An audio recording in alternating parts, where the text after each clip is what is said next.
अस्सलाम वालेकुम। हमारा आज का ऑर्डर है वाइट चिकन कढ़ाई।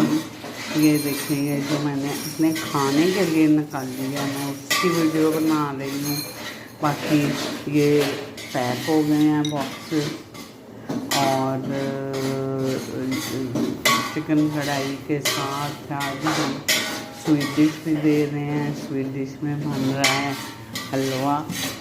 ये इसके लिए सूजी भूनी जा रही है। ये सूजी भून के तो फिर इसको हम बाद में इसमें बाकी करेंगे। इसमें मेवे भी डालने हैं अभी और शीरा डाल के तो हलवा तैयार करेंगे।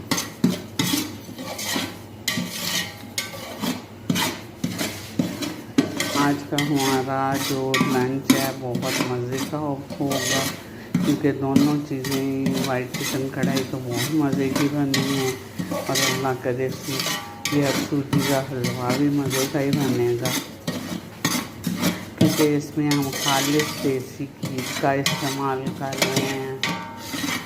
और फिर खालिश देसी घी जिस चीज़ में डल जाए वो चीज़ भी मज़ेदार हो जाती है। ये अब सूजी भुनी जा रही है, फिर इसके बाद मैं आपको बताती हूँ अगला प्रोसीजर के। पहले जी आप घी डाल के सूजी को भुनना जा रहा है।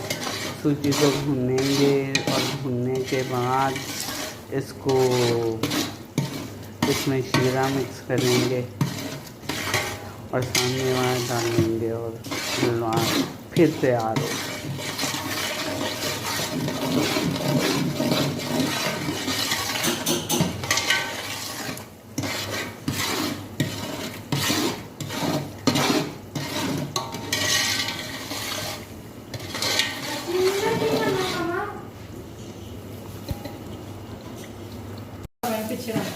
ये नहीं आप इसमें पानी डाला जा रहा है, सूजी में थोड़ा थोड़ा करके पानी मिक्स किया जा रहा है और फिर इसको हिलाया जा रहा है ताकि गुठलियाँ ना बने सूजी।